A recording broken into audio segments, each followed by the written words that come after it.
The night my father threw me out and called me worthless, he had no idea I was already sitting on $15 million. Before we begin, don't forget to subscribe to Veil of Vengeance for more powerful stories of betrayal, revenge, and redemption. I woke up in a hospital bed, staring at the ceiling tiles, not knowing if it was morning or night. I reached down with my right hand and felt only the flat, empty space where my left leg used to be. Panic hit like a wave. My chest tightened. I couldn't breathe. My sister, Lena, was sitting beside me, eyes red, holding my hand. "Evan," she whispered, "you're alive. That's all that matters." I wanted to believe her. I wanted to feel grateful. But all I could think about was the race I'd been training for, the life I was building, and the woman I was about to marry. That night, Sarah walked in. My fiancée, the woman I had loved since I was 20. She stood at the foot of the bed, arms folded across her chest, lips pressed tight. She didn't hug me. She didn't touch me. She looked down, then said 5 words I'll never forget. "I didn't sign up for this." I blinked, waiting for her to laugh or cry or say she was scared, but she didn't. She turned and walked out of the room like I was a stranger she didn't know anything about. She left me. The day after I lost my leg, the woman I was going to marry left me. And in that moment, I thought everything was over. But it wasn't, because what happened next would change everything. Before everything fell apart, I had a good life. Not perfect, but solid, the kind of life that made sense. I was 31, living in a quiet neighborhood in St. Louis, Missouri, in a small brick house with the white porch swing my mom gave me when I moved out. I had just proposed to my longtime girlfriend, Sarah Lane, after 8 years of dating. We met at a charity 5K during college. She handed me a paper cup of water at mile 2, smiled, and said, "You're sweating like a man who's losing." I chased her number harder than I chased the finish line. Sarah was smart, put together, and stylish in the effortless way people in magazines seem to be. She was a graphic designer, freelancing from home, always a little too obsessed with aesthetics and lighting and Instagram filters. But I loved her. Or maybe I loved the version of her that smiled when I made pancakes on Sundays and curled into my side during horror movies. I thought we were building a future. I thought she was in it with me. Running wasn't just a hobby. It was part of who I was. I had competed in track through high school and college. After graduation, I kept pushing myself. 5 Burmese chots, half marathons, then full ones. I was training to qualify for Boston. I'd run every morning before work, my feet hitting pavement while the sky was still soft with dawn. People would call me obsessed, but I just felt focused. My job wasn't flashy. I worked as a physical education teacher at a local middle school. It paid the bills and gave me time to train. But I had bigger plans. I was saving up to start a youth running program, something affordable and inclusive, something that would give kids a way out of tough neighborhoods and toxic cycles. I called it Step Forward. The domain name was already mine. The idea felt bigger than me. My mom was my anchor, retired elementary teacher with a stubborn streak and the softest hands you've ever felt. She used to wake up at 5 o'clock to braid my sister Lena's hair before school, then pack me little notes in my lunch. "Run like you're chasing joy." I still have one pinned to my fridge. Mom was skeptical about Sarah sometimes. She never said it outright, but I caught it in her tone.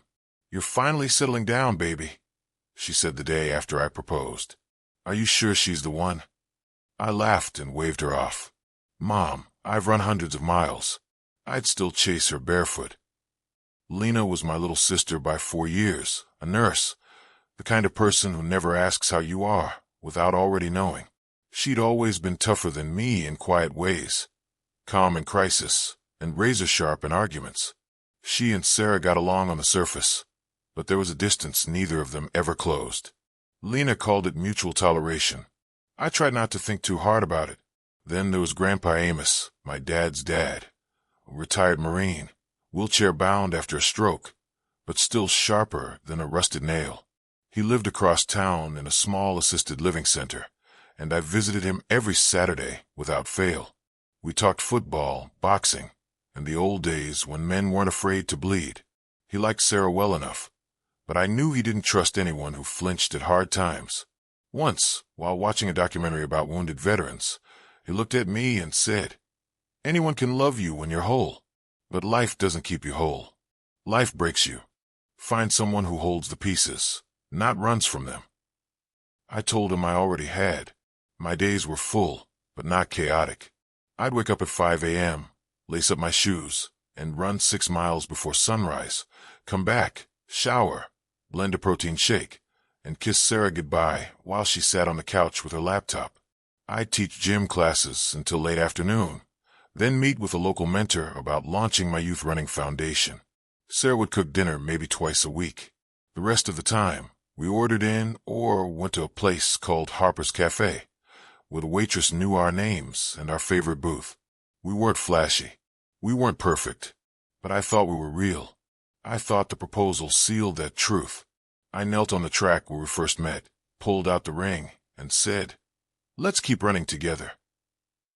She cried, said yes, called her mom, and posted it to Instagram before I even stood up. I didn't see any cracks. Not really. Maybe I ignored them. Maybe I thought love was supposed to be tested later, after marriage, after kids. Maybe I believed that showing up every day was enough. I remember the week before the accident, lying in bed with her. She had her head on my chest and my hand in her hair. She asked, "Do you think we'll change?" "Yeah," I said. "We'll grow, but the roots stay the same." She smiled, but it didn't reach her eyes. I remember that now more clearly than anything else. That version of my life, the one filled with morning runs, warm meals, and wedding plans, ended on a Thursday afternoon under a clear sky when a driver ran a red light and hit me going 60. They said I was lucky to survive, but the truth is I didn't walk away from that crash. A version of me died, and the version that woke up would have to figure out how to keep going without the woman I loved and without the leg that had carried me through everything. And that's where the real story begins. The impact hit like a bomb. I never saw it coming. One second, I was jogging across the crosswalk after finishing a 10-mile training run, the kind I'd done 100 times before. The next, I was airborne. I remember a blinding white flash, the crunch of metal, and the sound of my own body slamming into the pavement like a rag doll. I woke up in a hospital bed. Everything felt numb. Sterile light poured in through a high window, and machines beeped with hollow rhythm. I tried to sit up, but pain locked me in place. My mouth was dry. My head pounded. Then I saw Lena. She was holding my hand, her eyes rimmed red, face pale. Her voice cracked when she spoke. "Evan, they had to take it. They couldn't save your leg. I'm so sorry." I looked down and saw the blanket drop flat where my left leg should have been. It felt impossible, like a dream that hadn't ended yet. My heart thundered in my chest. I tried to breathe, but my body didn't feel like mine anymore. The room started spinning. In the following days, grief settled over me like cement. I stared at the wall for hours. Every movement was pain. Every breath reminded me that I had lost something I couldn't get back. I kept asking the same question, why me? I had trained my whole life. I treated my body like a temple. I was healthy. I was careful. I did everything right. And still, it all came crashing down. I remember the moment I finally asked for a mirror. I thought if I could just see it, I could begin to process it. The nurse wheeled one over. I looked at my body, my leg ending in a thick bandage stump, the skin stitched tight, angry and raw. I didn't cry. I didn't scream. I just stared at it like I was staring at someone else. That's when Sarah came. She walked into the hospital room 2 days after the surgery. Her arms were crossed. Her hair was done. She looked like she had just stepped out of a photo shoot.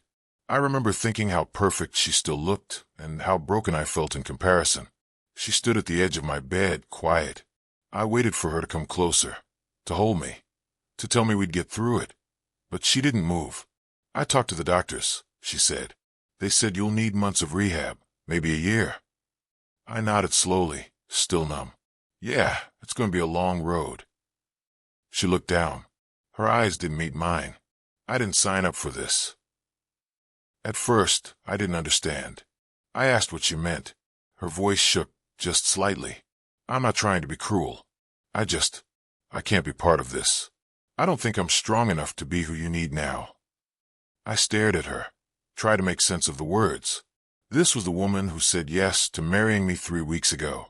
The woman I thought would sit beside me no matter what. You're leaving? I asked. I don't know how to do this, she said. I'm sorry.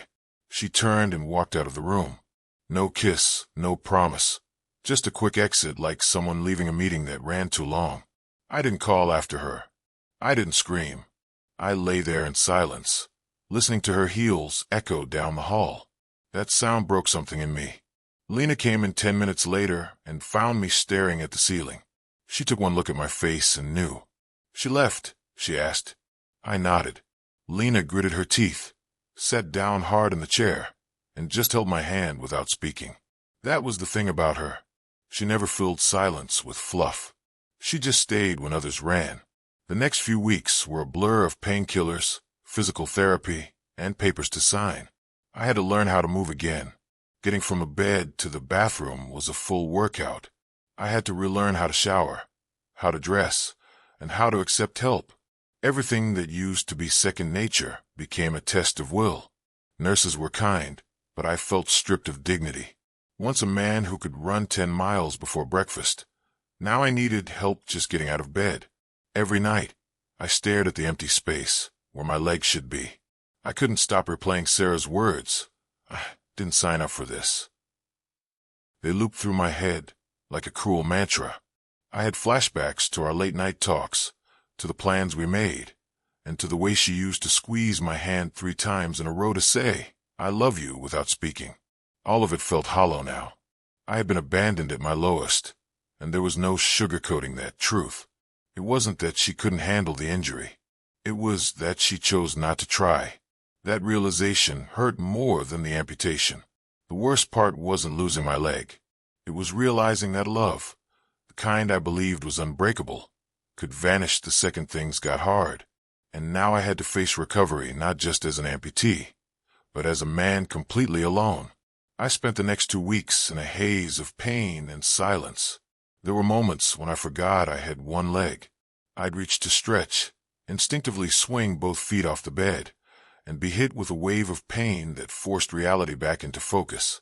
Every time I looked down, it felt like grief all over again. I didn't talk much. The nurses tried. Lena stayed as long as her shifts allowed. My mom visited every day, always bringing something. Socks, a sandwich, pictures from home. But I was closed off.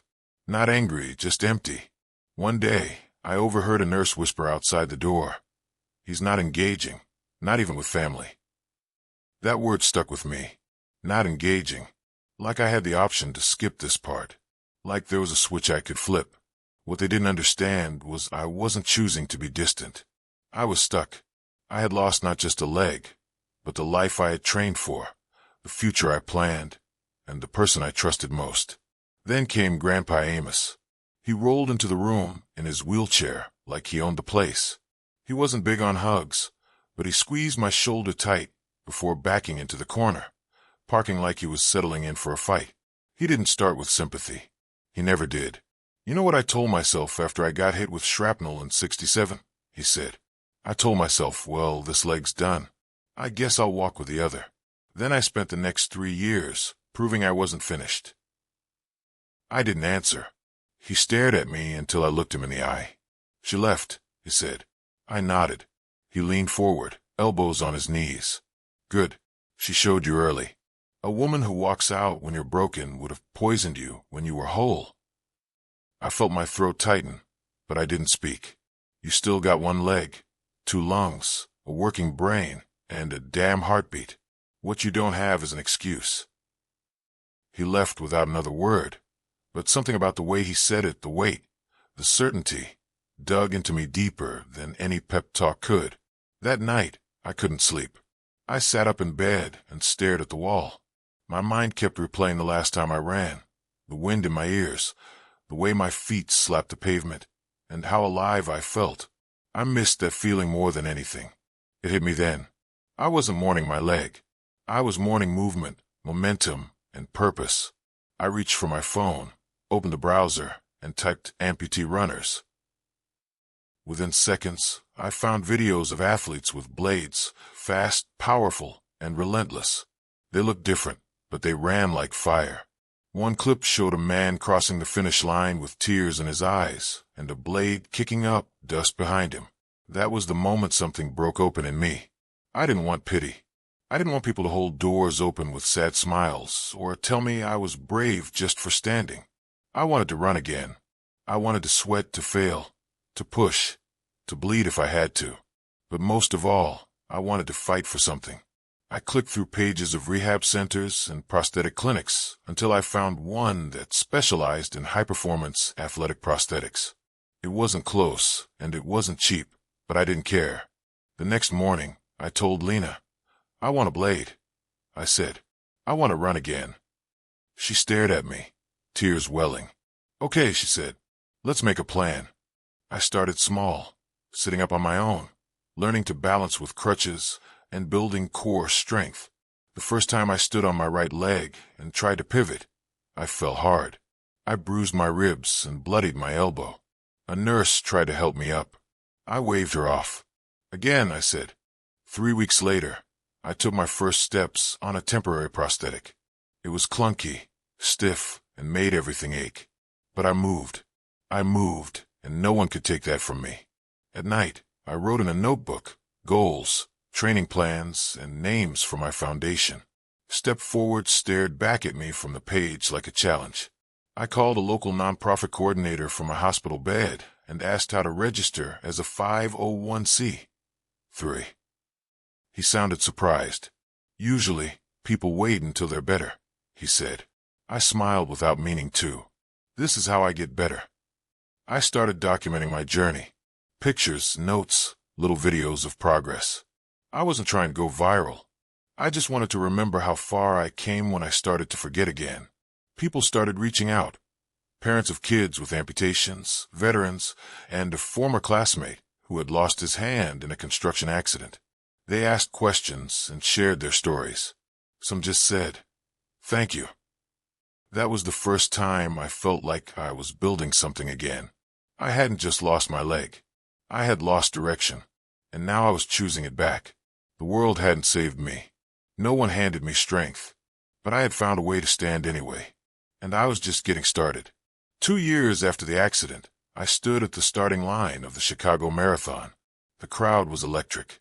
Thousands of runners surrounded me, stretching, pacing, praying, laughing, and trying to fight the nerves. I bounced lightly on my right leg and adjusted my carbon fiber running blade. The sky above the city was a crisp blue, the kind that made everything feel possible. I had trained for this moment every day for over a year. I had fallen. I had cried. I had ripped open healing skin and relearned how to land, stride, and balance. But I made it. The blade didn't feel foreign anymore. It felt like part of me. My mom stood with Lena on the sidelines, both of them holding signs that said, "Run like you never stopped." Grandpa Amos couldn't make the trip, but he sent me a voice message that morning. "You're not just proving something to the world, Evan. You're proving it to yourself. That's what counts." The gun fired. I ran. Each mile was a test. I could feel the sweat building behind my neck, the pull of muscle across my back, the impact through my right leg, and the spring-loaded rhythm of my blade on the left. People cheered from every corner. Kids held out high fives. Strangers shouted my name from the bib on my chest. At mile 13, something shifted. It wasn't just about the finish line anymore. It was about every moment that had led to this. Every early morning Lena helped me out of bed. Every step I took down the rehab hall. Every child I spoke to through Step Forward, showing them they weren't broken, only redesigned. I crossed the finish line just under 3 hours and 30 minutes. I was in the top 5 among amputee runners. They handed me a medal. I didn't cry. I just stood still, breathing hard, heart pounding, soaking in what it meant to be here, not just as a survivor, but as a man who had built something stronger from the ruins. Later that night, back at the hotel, Lena and I ordered burgers and milkshakes, the kind of post-race meal that always tastes better than it should. We sat on the floor, shoes off, medal still around my neck. We laughed about how a dog had tried to chase me during mile 5. Then my phone buzzed. At first, I ignored it. Then I glanced at the screen. Friend request, Sarah Lane. I froze. Lena noticed. No way, she said. I stared at the profile photo. It was her, standing in front of a lake, smiling. There was no caption, no message, just the request. It hit me in a strange, quiet way. Not like a punch, but like an echo. I hadn't thought about her in months. Not really. Not in any real way. But there she was, watching from the outside. I clicked her profile. There were photos. A few new ones, not many. No mention of a boyfriend. Nothing to explain why she reached out. Then I noticed the timing. She had sent the request an hour after I crossed the finish line.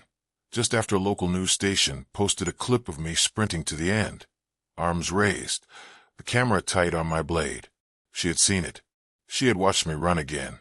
Maybe she expected a polite reply, a message of peace, or maybe even a door left open. But the truth was, I didn't owe her that. Not anymore. I clicked the message button. I typed, "You said you didn't sign up, so don't."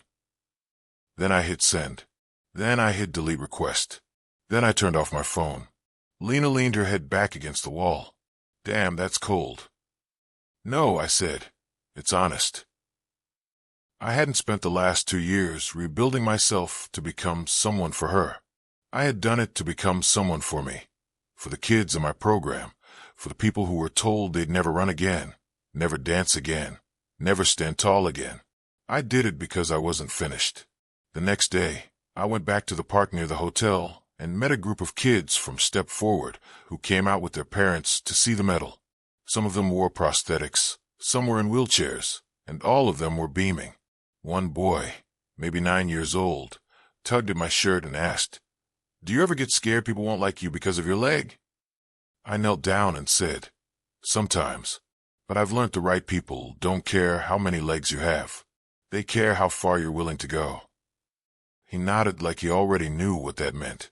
I stood back up, took a deep breath, and felt something I hadn't felt in a long time, peace.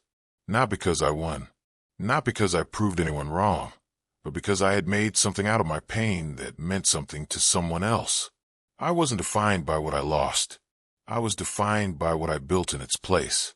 A few months after the marathon, I stood in a high school auditorium in Springfield, holding a microphone in one hand and a running blade in the other.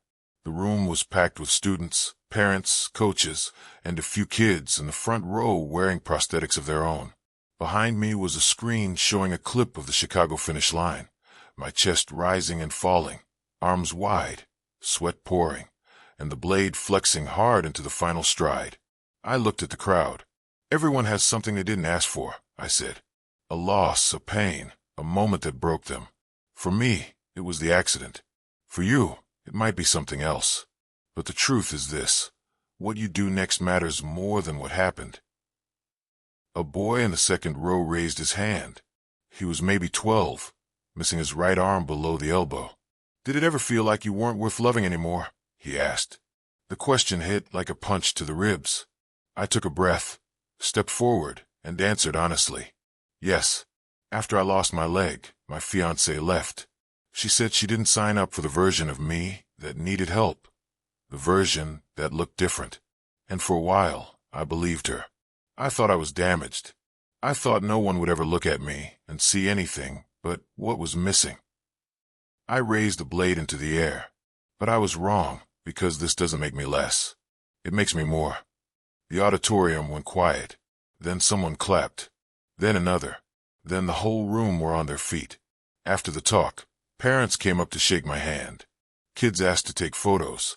One girl with 2 prosthetic legs hugged me, so tight my ribs cracked. I didn't flinch. That night, I sat in my hotel room and read through emails from students who had heard me speak. Some had lost limbs. Others had faced trauma that left no physical scars, abuse, bullying, and depression.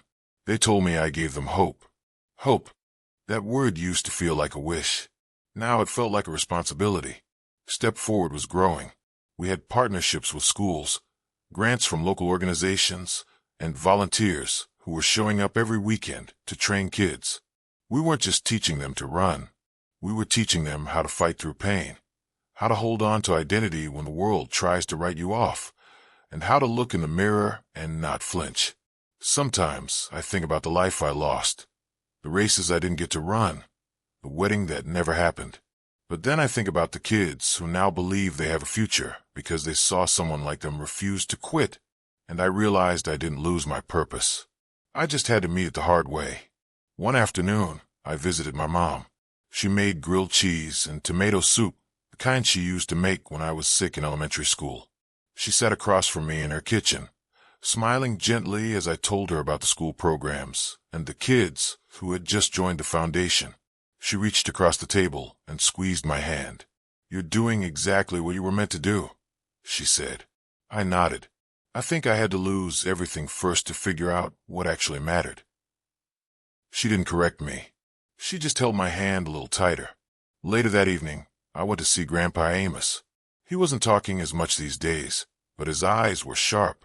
I told him about the marathon, about Sarah's friend request, and about how I replied and walked away without hesitation.